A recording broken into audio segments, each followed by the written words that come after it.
So hello everyone, हम यहाँ पर एक न्यू टॉपिक स्टार्ट करें जो कि है डिक्लेरेशन ऑफ डिविडेंड। तो ये कौन से सेक्शन के अंदर में कवर होता है? ये सेक्शन 123 ऑफ कंपनीज एक्ट 2013 के अंदर में आता है। ठीक है, अगर हम जब बात करते हैं कि कंपनी जो है वो डिविडेंड डिक्लेयर करना चाहती है, तो जब वो डिविडेंड डिक्लेयर करना चाहती है तो वो कौन से सोर्सेज का यूज़ करेगी डिविडेंड को पे करने के लिए। और सपोज कंपनी को लॉस हुई है या फिर ज़्यादा प्रॉफिट नहीं हुई है, तो उस कंडीशन में जो कंपनी है वो ऐसी क्या कंडीशंस हैं जो अप्लाई करने के बाद डिविडेंड दे सकती है। तो हम उन सारे बातों को यहाँ पर कंसीडर करने वाले हैं। तो यहाँ पर क्या लिखा है? Dividend is paid out of profit of current year profit after providing for depreciation previous financial year profit और out of both. And D क्या बोलते हैं? Out of money provided by central government if central government has given guarantee to share holder regarding receipt of dividend.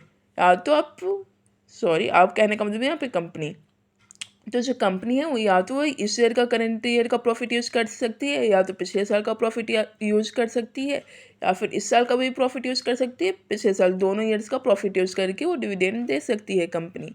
और sometimes क्या होता है कि central government fund देती है कंपनी को। वो कंपनी को बोलती है कि आप इस फंड के थ्रू आप शेयर होल्डर्स के बीच में डिविडेंड पे करो। वो शेयर होल्डर्स को वहाँ पे गारंटी देती है, तो आप उस फंड का भी यूज़ कर सकते हो। तो क्या current year profit, previous financial year profit और आउट ऑफ बोथ और out of money provided by central government. But अब बात यहाँ पर एक ध्यान रखना कि ये डिविडेंड पे करने से पहले, डिविडेंड डिक्लेयर करने से पहले आप अपने इस ईयर के सारे लॉसेज या और जो डेप्रिसिएशन है वो आप सेट ऑफ करोगे। वो सेट ऑफ करने के बाद आप डिविडेंड दे सकते हो। एंड हम आगे क्या देखते हैं? Payment of dividend in case of inadequacy of profit और लॉस। अगर कंपनी को लॉस हुई है या फिर ज़्यादा प्रॉफिट नहीं हुई है तो उस कंडीशन में कैसे डिविडेंड दे सकती है? तो यहाँ पे क्या करेंगे? एक्यूमुलेटेड प्रॉफिट यूज़ करेंगे, जनरल रिजर्व का यूज़ करेंगे। तो आइए आगे का हम देखते हैं। The company that has inadequate profit में declare dividend out of previous year profit और general reserve by following the condition. तो कंपनी को लॉस के केस में ये सारे कंडीशन फॉलो करने होंगे। तो फर्स्ट पॉइंट क्या बोलता है? The rate of dividend must not exceed the average rate of dividend declared in immediately preceding 3 years. तो सपोज कंपनी ने क्या किया है, 2019 में 500 रुपये डिविडेंड दिया है, 2020 में 300 रुपये पे किया है और 2021 में 400 रुपये डिविडेंड दिया है। अब 2022 में जो है कंपनी डिविडेंड डिक्लेयर करना चाहती है, तो आखिर वो कितना अमाउंट दे सकती है? तो हम इन तीनों साल का क्या करेंगे? एवरेज निकालेंगे। तो 500 प्लस 300 प्लस 400 डिवाइडेड बाई 3 इस एवरेज कितना है? 400। तो आप up to 400 rupees amount dividend pay कर सकती है। लेकिन सपोज किसी ईयर में जो कंपनी है वो डिविडेंड दी ही नहीं है। मान लेते हैं पर 2020 में कंपनी ने 0 रुपये दिए, यानी कि डिविडेंड दिए ही नहीं है। तो यहाँ पर क्या करते हैं? 500 प्लस 0 प्लस 400 डिवाइडेड बाई 3। लेकिन आगे बात करते हैं कि एक ऐसी कंपनी जो कि अभी बेबी कंपनी है, ठीक है। लेकिन बेबी कंपनी कहने का क्या मतलब है कि अब भी उसे इनकॉर्पोरेट हुए ज़्यादा टाइम नहीं हुआ है। मान लेते 2 साल हुआ या फिर 1 साल हुआ, तो क्या उस कंपनी के ऊपर ये प्रोविज़न अप्लाई होगा? तो उस कंपनी के ऊपर ये वाली प्रोविज़न एप्लीकेबल नहीं होती है। एंड नेक्स्ट क्या बोलते हैं?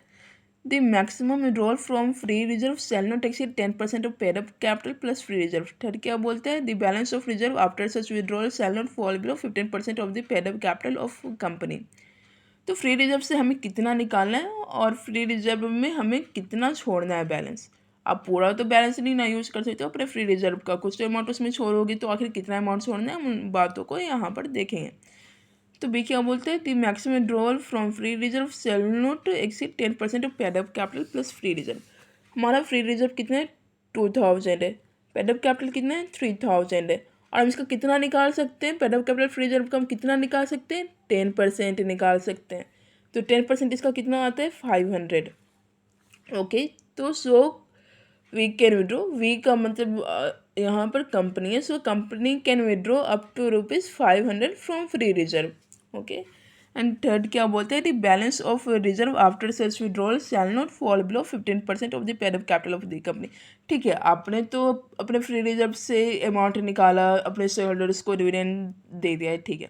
लेकिन अब उसमें कितना अमाउंट छोड़ेंगे? तो पेड अप कैपिटल का 15% से ज़्यादा होना चाहिए, लेकिन 15% से कम नहीं होना चाहिए फ्री रिजर्व में। तो फॉर एग्जांपल के लिए यहाँ पर देख लेते हैं, हमारा पेड अप कैपिटल कितना था 3000, इसका 15% कितना होगा 450 रुपये। तो 450 पे मिनिमम हमारे फ्री रिजर्व में होना ही चाहिए, इससे ज़्यादा हो तब तो कोई दिक्कत की बात ही नहीं, लेकिन 450 रुपये से कम बिल्कुल भी नहीं होना चाहिए। तो क्या इस केस में 450 रुपये से ज़्यादा है हमारे फ्री रिजर्व में? ऑब्वियसली है। तो ठीक है, यहाँ पर ये सारे कंडीशन देखेंगे, उसके साथ क्या है कि हम अब जो लॉस है, जो डेप्रिसिएशन है, वो हम सेट ऑफ करेंगे। सबसे पहले तो क्या करना है, लॉस को सेट ऑफ करने का काम करना है, उसके बाद जो अमाउंट बचेगा तभी हम डिविडेंड उसमें से देंगे। और डिविडेंड पे करने के लिए कौन सा हम रिजर्व यूज़ करेंगे, जनरल रिजर्व यूज़ करेंगे। फॉर एग्जांपल कैपिटल रिजर्व, क्या हम कैपिटल रिजर्व को यूज़ करेंगे? नहीं, बिल्कुल भी नहीं करेंगे। एंड ये आई थिंक सैम्पल क्वेश्चन में कहीं तो दिया हुआ था कि क्या हम कैपिटल रिजर्व को यूज़ कर सकते हैं या फिर किसी अदर रिजर्व को यूज़ कर सकते हैं डिविडेंड पे करने के लिए? तो नहीं, बिल्कुल भी आप नहीं कर सकते, सिर्फ फ्री रिजर्व का यहाँ पर यूज़ करोगे। ओके, तो आपको क्या करना होता है कि ये आपको कंडीशन ऐसे अप्लाई करना होता है कि आपका कंडीशन सेटिस्फाई हो, किसी भी कंडीशन में कन्फ्लिक्ट नहीं आए। फॉर एग्जांपल यहाँ पे 500 अप टू 500 बोल रहा है, फर्स्ट वाले कंडीशन में कितना बोल रहा है अप टू 400, तो आप अप टू 400 तक ही डिविडेंड दोगे।